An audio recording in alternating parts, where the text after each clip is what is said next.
रात्री झोपताना आनंदराव त्यांच्या बायकोला म्हणत होते की अगं लता, खूप दिवस झाले आपण कुठे असे बाहेर फिरायला गेलोच नाही आणि तुझ्या आवडीचे पदार्थ काहीच खाल्ले देखील नाही. माझ्या डोक्यात एक खूप छान प्लॅन आहे उद्यासाठी. आपण सकाळी दोघेही लवकर उठू. तू खूप छान तयार हो, कांजीवरम साडी नेस आणि मीही नवीन शर्ट पॅन्ट घालून तयार राहतो. आपण छान आवरून आधी मंदिरात जाऊन बाप्पाचं दर्शन घेऊ आणि त्यानंतर सगळ्यात आधी तुझ्या आवडीचा नाश्ता करू. बाकी पूर्ण दिवस सगळं काही तुझ्या आवडीचंच करू. दुपारी मस्त गरमागरम भैयाची जलेबी तिथेच बसून खाऊ आणि रात्रीच्या जेवणावर मस्त ताव मारून आरामात घरी येऊ. परंतु हे सगळं ऐकल्यानंतर लताताई म्हणाल्या, नाही हो, आता हे सगळं करण्यासाठी माझ्या शरीरात अजिबात त्राण राहिला नाही. नको आता हे सगळं. तुम्ही झोपा आता शांत. उद्याचं उद्या बघू. लताताईंचं असं बोलणं ऐकून आनंदराव नाराज होऊन झोपी गेले. त्यांचं दुसऱ्या दिवशीचं पूर्ण स्वप्न अगदी तुटूनच गेलं होतं.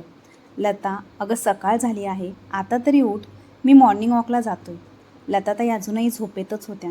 पण पती आनंदरावांचा आवाज कानावर पडताच त्या हलकंसं हसल्या. दुसरीकडे तोंड वळवतच म्हणाल्या, ठीक आहे, तुम्ही जा, मी थोड्या वेळात उठते. आनंदराव निघालेच होते तेवढ्यात त्यांना काही आठवलं. त्यांनी खुंटीवर लटकवलेली पिशवी आणि आपली पर्स उचलली. लता, काल ना तू म्हणाली होतीस की तुला जिलेबी खायची आहे. मी परत येताना गरमागरम घेऊन येतो तुझ्यासाठी जिलेबी. तोपर्यंत तू पूजा करून घे. एवढं बोलून त्यांनी हॉलमधल्या टेबलावर ठेवलेला त्यांचा चष्मा लावला आणि ते बाहेर पडले. मॉर्निंग वॉक करून परतताना एका जुन्या दुकानासमोर गर्दी पाहून तेही थांबले. हातात पैसे घेत म्हणाले, अर्धा किलो गरमागरम जिलेबी पॅक करा. तेवढ्यात पाठीमागून एक ओळखीचा आवाज आला, अरे आनंद, ही डायटिंगची नवीन पद्धत का? सकाळी सकाळी जिलेबी. चकित होऊन वळून पाहतात तर जुना मित्र आणि शेजारी अशोकराव उभे. अरे नाही रे, मी या सगळ्या गोष्टींपासून दूरच असतो. तुला माहिती आहे मग ही जिलेबी कोणासाठी? अशोकरावांनी डोळा मारत विचारलं. तुझ्या वहिनीसाठी. काल रात्री म्हणत होती की खूप दिवस झाले जिलेबी खाल्ली नाही, म्हणून विचार केला आज सकाळ गोड करावी. अशोकराव मोठ्याने हसले. बरं, म्हणजे प्रेमाचं ते जुनं गुपित अजूनही टिकून आहे. आनंदराव हसले. या वयात स्वतः खाल्ली तरी टोमणा नाही खाल्ला तरी तक्रार म्हणून एकदा तरी बायकोसाठी गोडी आणलीच पाहिजे. बरोबर आहे रे, हीच गोडी टिकली पाहिजे. अशोकराव म्हणाले, बरं मी निघतो आता, नाहीतर तुझी वहिनी विचारेल कुठे अडकलात इतक्या वेळ. ठीक आहे, संध्याकाळी भेटू. अशोकराव निघून गेले. आनंदरावांनी गरमागरम जिलेबी पिशवीत ठेवली आणि मनात विचार केला, आज लताच्या चेहऱ्यावर नक्कीच हसू खुलणार. घरी पोचताच त्यांनी हाक मारली, लता बघ, मी जिलेबी आणली आहे. पण आतून काहीच हालचाल जाणवली नाही.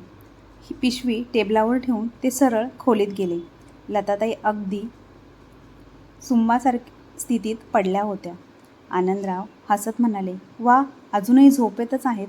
चल, आज पूजा न करता आधी जिलेबी खा, नाहीतर थंड होईल. असे म्हणत त्यांनी हलकेच त्यांचा हात धरून हलवला, पण तो हात सैल सुटून पलंगाच्या कडेला लटकला. क्षणभर त्यांना वाटलं ही मस्करी असेल.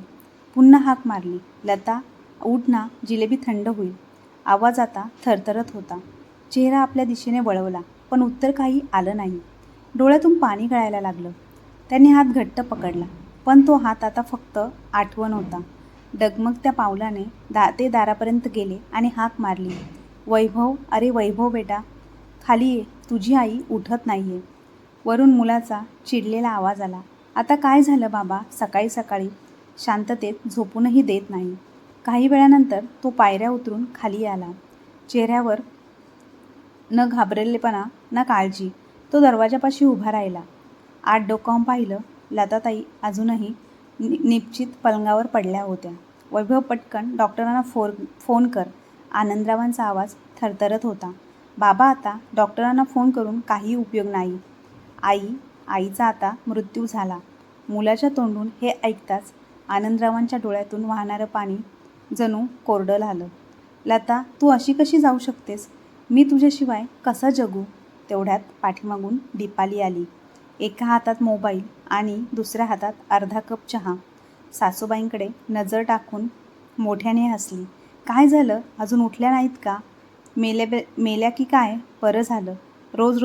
रोजचं नाटक बघायला लागणार नाहीत आता.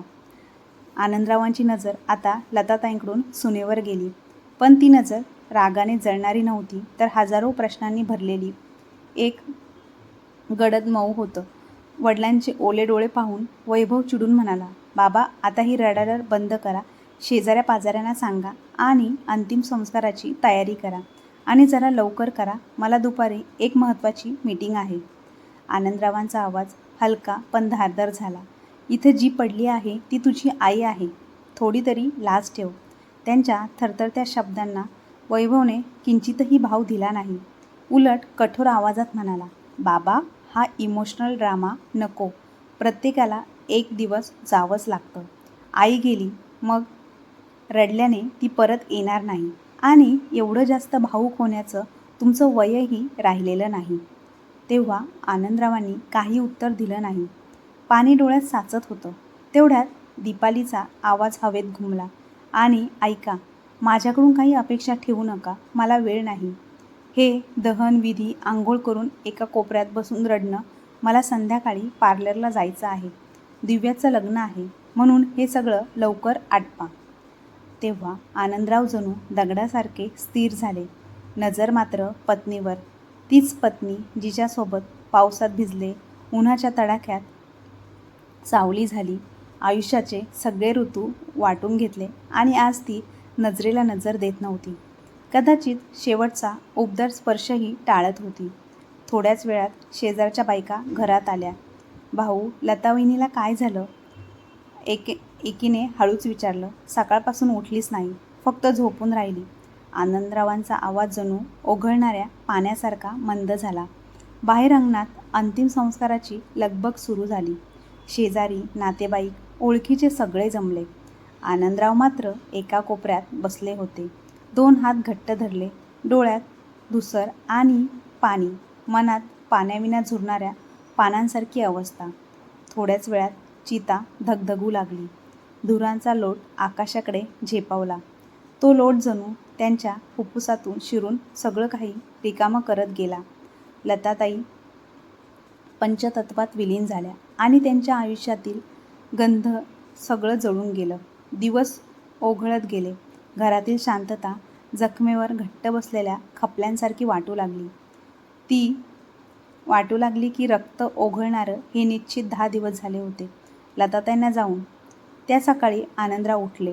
टॉवेल नव्हता, तर थरथरत्या हातात लताताईंचा फोटो होता, तोच ज्याला 10 दिवसांपूर्वी त्यांनी हार घातला होता. तो फोटो हळूवार उचलून त्यांनी उशीवर ठेवला. डोळ्यातून अश्रू जणू पावसासारखे टपकू लागले.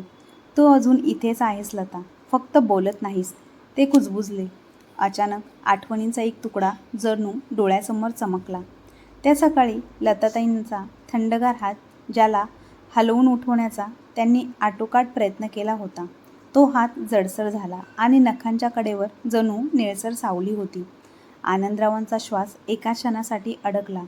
खरंच नखं निळी होती का, की माझाच भास? काही क्षण ते स्थिर बसले, मग स्वतःला समजावत पुटपुटले, नाही, हे सगळं माझा भास आहे. 4 दिवस डोळा लागला नाही. थकव्याच्या भरात डोकं विचित्र खेळ खेळत त्यांनी पुन्हा लताताईंच्या फोटोवर नजर रोखली. डोळ्यात पाण्याची किनार चमकून गेली, पण त्यांनी तिला बाहेर पडू दिलं नाही. हळूच उठले. पावलांचा आवाजही जणू त्यांच्या दुःखाला त्रास होऊ नये म्हणून अलगद पडत होता. स्वयंपाकघरात जाऊन गॅसवर पाणी ठेवलं होतं. आपोआप लताताईंच्या सवयीच्या हालचाली करू लागले. चहापत्ती, साखर, दूध, एक स्वतःसाठी आणि दुसरा लताताईंसाठी चहा तयार झाला. त्यांनी एक कप हळूवार उचलून शेजारच्या रिकाम्या खुर्चीवर ठेवला. जणू त्या क्षणी लताताई तिथे बसल्या आहेत. हसत म्हणाले, किती छान वास येतोय चहाचा. आनंदराव दुसऱ्या कपात असलेला घोट चहा पीत राहिले. ना कुठला शब्द, ना कुठली तक्रार, फक्त एक गोड शांतता, जी लताताईंशिवाय जगायला शिकवणारा एक नवा साथीदार झाली होती. लताताई गेल्यापासून त्यांचं बोलणं कमी होत गेलं. चहा उकळताना खुर्चीकडे पाहणं, वर्तमानपत्र अर्ध्यात सोडणं, वाक्य सुरू करून अर्ध्यातच गिळणं, सगळंच त्यांच्या दिवसात खोलवर रुतून बसलं होतं. पण त्या शांततेच्या आत दडलेला हंबरडा घरात कुणाच्याच कानापर्यंत कधी पोहोचलाच नाही. एका संध्याकाळी आनंदरावांना खूप भूक लागली होती. त्याने स्वयंपाकघरात जाऊन कुकरला डाळ लावली. तेवढ्यात पाठीमागून दीपालीचा मोठा चिरका आवाज घुमला. बाबा, तुम्हाला थोडा देखील दम निघत नाही का? एवढी काय भूक लागली होती की स्वयंपाकघरात स्वतःच घुसलात? लोक तर मलाच नावं ठेवतील. सासऱ्याला जेवायलाही घालत नाही म्हणून. पण लोकांना काय माहीत की हा माझा सासरा एवढा भुक्कड आहे की प्रत्येक वेळी काही ना काही गिळायचंच असतं. तुमचं पोट कधी भरतच नाही. नेहमी खाऊ खाऊ करत असता. आनंदरावांचे हात तिथेच थबकले. चेहरा एक क्षण रागाने ताठर झाला. पण त्यांची नजर खाली गेली. राग तर आला होता, पण सुनेच्या तोंडाला लागायचं नव्हतं. त्यांना माहिती होतं दीपाली छोटीशी गोष्ट ही मोठा तमाशा करून दाखवते. त्या दिवशी त्यांनी सकाळपासून काहीही खाल्लं नव्हतं. लताताई गेल्यापासून त्यांची भूकच नाहीशी झाली होती. आनंदराव डाळीला फोडणी देणार तितक्यात पाठीमागून वैभवचा आवाज आला. काय झालं? एवढी का ओरडतेस? दीपाली क्षणभरही न थांबता पाठीमागे वळली. काय झालं? तुमच्या डोळ्याने बघा. तुमचे वडील स्वयंपाकघरात घुसून स्वतःसाठी डाळ भात बनवत आहे आणि सगळीकडे डाळ सांडलेली आहे. वैभवने वडिलांकडे पाहिले आणि मग संतापून म्हणाला, बाबा, एवढी काय भूक लागली होती की थोडा वेळही थांबू शकला नाहीत? आनंदरावाने काहीही उत्तर दिलं नाही. स्वयंपाकघरातून बाहेर पडून आपल्या खोलीकडे वळाले. पाठीमागून दीपालीचा संतप्त आवाज आला. वैभव, हे सगळं या घरात चालणार नाही. रोज नवीन नाटक. जर असाच तमाशा चालू राहिला तर वैभवने तिला मध्येच थांबवलं. बस कर दीपाली, आता गप्प बस. मग हळू आवाजात पण इशाराने वर निघून गेला. आता काही बोलू नकोस. दीपाली आश्चर्यचकित होऊन त्याच्याकडे पाहत राहिली. वैभवचा चेहरा कठोर होता. ती अजूनही काही न बोलता पायऱ्या चढू लागली. आनंदरावांच्या खोलीचा दरवाजा बंद झाला. त्यांना कोणत्याही प्रश्नाचं उत्तर देणं गरजेचं वाटलंच नाही. बाहेर वैभव त्या दरवाजाकडे रोखून पाहत होता. जणू काहीतरी मनात घोळत होता. त्या रात्री आनंदरावांनी काहीच खाल्लं नाही. गुपचूप पलंगावर पडून राहिले. पण झोप काही लागत नव्हती. मनात अस्वस्थता उसळत होती. गळा कोरडा पडला होता. पाणी घेण्यासाठी ते हळूच उठले आणि स्वयंपाकघराकडे जातच होते. तेवढ्यात अचानक एक आवाज त्यांच्या कानावर पडला. ते तिथेच थबकले. आवाज वैभवच्या खोलीतून येत होता. आनंदरावांना आश्चर्य वाटत होतं. एवढी रात्र झाली तरी वैभव आणि दीपाली अजून का जागी आहेत? हा विचार त्यांच्या मनात फिरत असतानाच खोलीतून आलेला वैभवचा हळू पण स्पष्ट आवाज त्यांच्या संपूर्ण अस्तित्वाला गोठवून गेला. दीपाली, तू एवढं टेन्शन घेऊ नकोस. बिनधास्त राहा. आता आपल्याला कोणीही काही बोलणार नाही. कोणी विचारणारही नाही. जे व्हायचं होतं ते झालं. आता बाबा देखील काही करू शकणार नाही.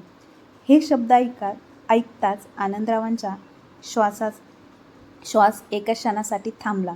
ते दरवाजाच्या पलीकडे लपलेला प्रत्येक शब्द ऐकण्याचा प्रयत्न करत होते. आणि तेव्हाच एक असा शब्द त्यांच्या कानावर आदळला ज्याने त्यांच्या पायाखालची जमीनच सरकली. त्यांची लता, जिला त्यांनी स्वतःच्या हाताने निरोप घेतला होता, ती खरं तर झोपलेली नव्हती, तर झोपवली गेली होती. आणि तेही त्या मुलाच्या हातून ज्याच्या चेहऱ्यावर एक हसू आणण्यासाठी लताताईंनी आयुष्यभर जगाशी भांडण केलं होतं. आता त्या खोलीच्या पलीकडे हसू घुमत होतं आणि बाहेर एका बापाच्या आत्म्याचे तुकडे तुकडे होत होते. कोणताही आवाज न करता डोळ्यातलं पाणी आतच आवरत आनंदराव हळूहळू आपल्या खोलीत परतले. दरवाजा बंद करताच त्यांची नजर भिंतीवर लताताईंच्या फोटोवर खिळली आणि ते पुटपुटले. त्या दिवशी मला का नाही कळलं? सकाळी तुला काय वाटलं असेल? स्वतःच्या पोटी जन्मलेला मुलगा आणि त्याच्या बायकोच्या तिरस्काराची शिकार झालीस तू. आणि मी मूर्ख, जिलेबी आणण्यास व्यस्त होतो. हे शब्द त्यांच्या ओठावर नव्हते, ते त्यांच्या आत्म्यातून फुटत होते. अचानक त्यांच्यातील सगळी ताकद फुटली आणि ते तिथेच बसून मोठमोठ्याने रडू लागले. त्यांच्या डोळ्यात पाणी फक्त वेदनेमुळे नव्हतं, तर त्यांनी घेतलेल्या एका ठाम निर्णयामुळे होतं. पाणी पुसून एक खोल श्वास घेत त्यांनी मनाशी म्हटलं, लता, आता मी गप्प बसणार नाही. आता मी ते करून दाखवणार आहे जे कदाचित या जगातल्या कोणत्याच बापाने केलं नसेल. इतकं म्हणून ते उठले. कपाट उघडलं. डोळ्यातलं पाणी नाहीसं झालं होतं. आता तिथे फक्त ज्वाला होत्या. ज्या ज्वाल्यातून जन्मलेला निर्णय जो एका तुटलेल्या नवऱ्याने आपल्या बायकोसाठी घेतला होता. हळूच कपाटातून त्यांनी एक जुनी फाईल बाहेर काढली. त्यात काही कागदपत्र होती. ती हातात धरून ते दरवाजाजवळ आले आणि गुपचूप त्या काळोख्या रात्रीत एकटेच बाहेर पडले. आता त्यांना उत्तर जगाकडून नव्हे तर स्वतःकडून हवं होतं. सकाळ झाली. दीपाली उठली आणि सवयीनुसार सासऱ्यांच्या खोलीत डोकावलं. तिचा चेहरा खुलून गेला. खोली रिकामी होती. उशी नीट ठेवली, चादर घडी घातलेली आणि ती कपड्यांची पिशवी गायब. खोलीतली शांतता पाहत तिच्या ओठांवर एक व्यंग हसू उमटलं. जणू एखाद्या जुन्या ओझ्यापासून अचानक मुक्ती मिळाली होती. ती धावत पायऱ्या चढली आणि वैभवच्या अंगावरचं ब्लँकेट ओढत म्हणाली, ऐकलंस का? आजचा दिवस खूप शुभ आहे. वैभव चिडून ब्लँकेट डोक्यावर ओढत म्हणाला, आता काय झालं? सकाळी सकाळी झोपू दे. रात्रभर झोप लागली नाही. दीपालीने डोळे बारीक केले. पहिल्यांदा मला एक चिमटा काढ. मी स्वप्न तर बघत नाही ना? वैभव त्रस्त झाला. तुला जे काही सांगायचं आहे ते सरळ सरळ सांगता येत नाही का? सकाळी सकाळी माझं डोकं खातेस. दीपाली मोठ्याने हसली. मी जे सांगणार आहे ते ऐकून तूही आनंदाने वेडा होशील. वैभवने अधीरपणे विचारलं, आता सांगणार आहेस की नाही? दीपालीने स्मित हास्य करत सांगितलं, अहो तुमचा तो म्हातारा बाप घर सोडून निघून गेला. तेव्हा वैभव झटकन उठून बेडवर बसला.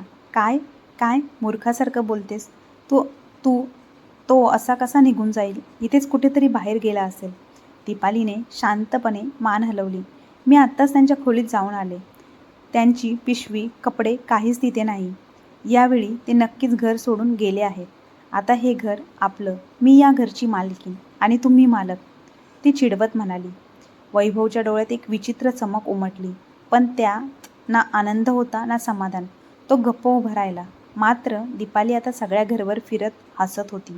आता बघ, हा जुना पलंग काढून टाकते, स्वयंपाकघरातील स्टाईल्स बदलून टाकते. वर्षानुवर्ष या घरात जो बुरशीसारखा वास होता तो आता नाहीसा होईल. ती हसत बोलत होती. वैभव अजूनही निःशब्द झाला. अजूनही त्याला पटत नव्हतं, वडील असे अचानक कुठे जातील? मनोमन तो विचार करत होता. काही समजलं तर नाही ना?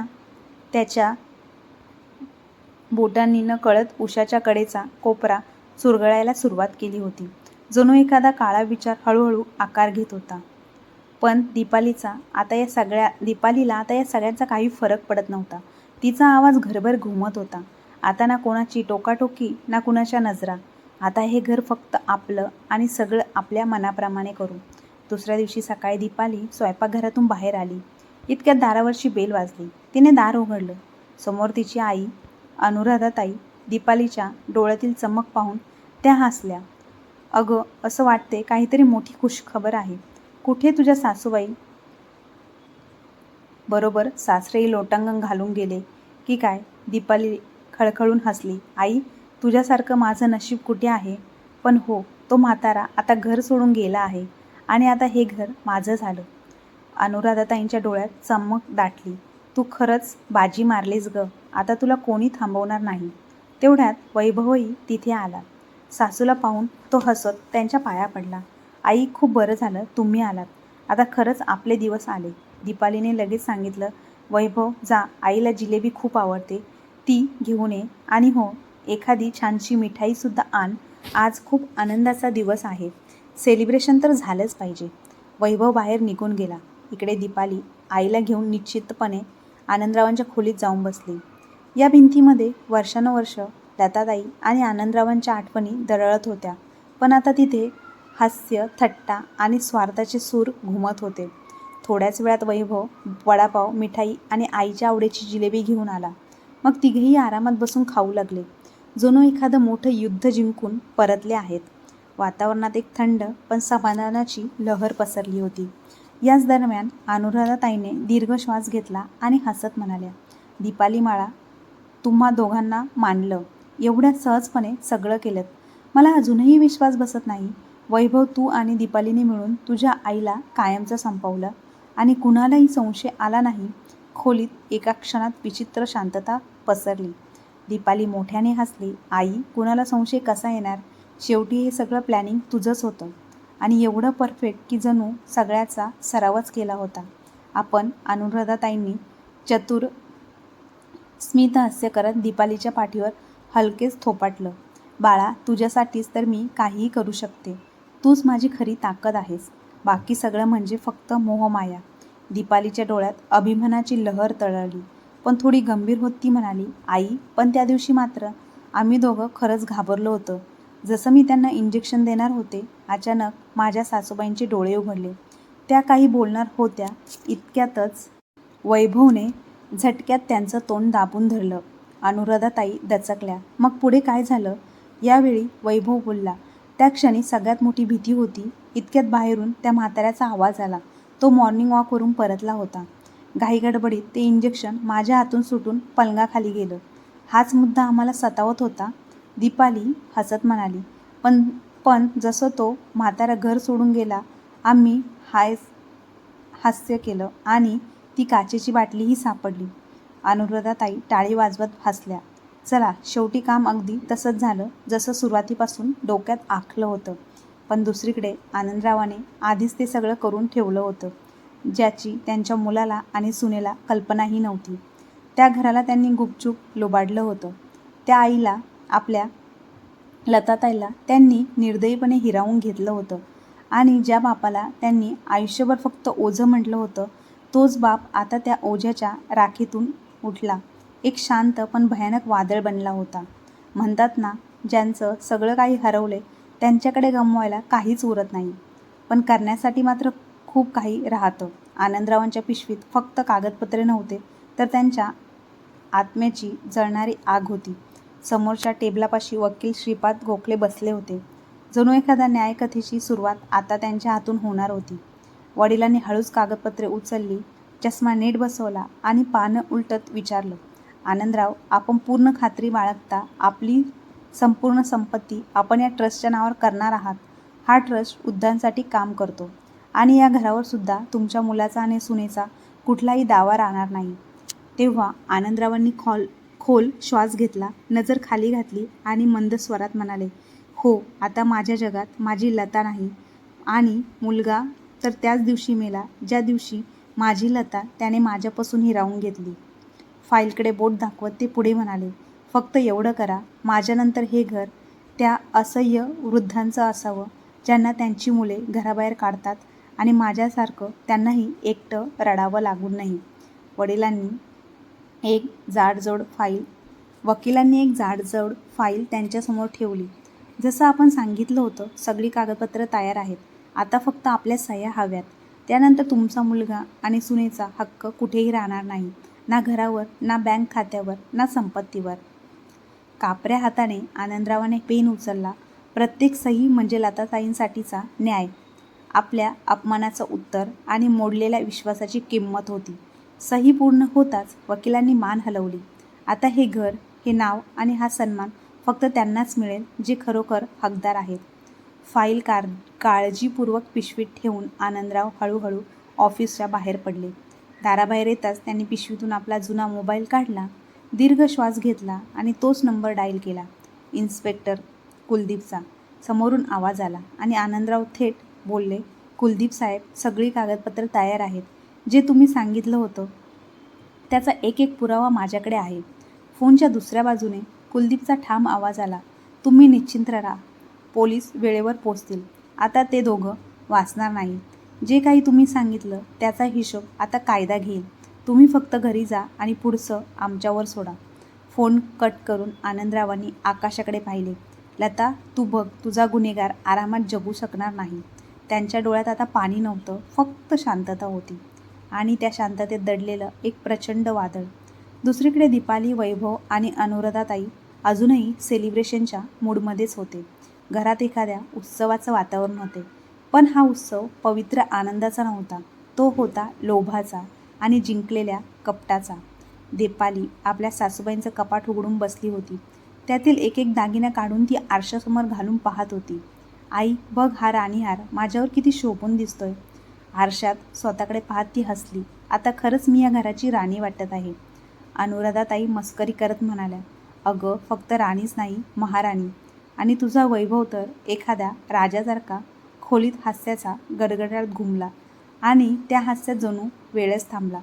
मुख्य दरवाजावर आनंदराव उभे होते. त्यांच्या चेहऱ्यावर थकव्याचा लवलेश नव्हता, तर तो होता एखाद्या खडकासारखा कठोर. अढळ भाऊ दीपालीच्या डोळ्यात भीतीने विस्फार झाला. वैभवच्या पाठीच्या कण्यातून थंड लहर सरकली. बाबा. वैभवचा आवाज थरथरत होता. थोडा थांबून तो म्हणाला, बाबा तुम्ही कुठे गेला होता? मी किती शोधलं तुम्हाला. आनंदरावाने क्षणाचाही विलंब न करता शांत स्वरात फटकारलं, बस आता एक शब्दही बोलू नकोस. तुझी ही नाटकं आता बंद कर.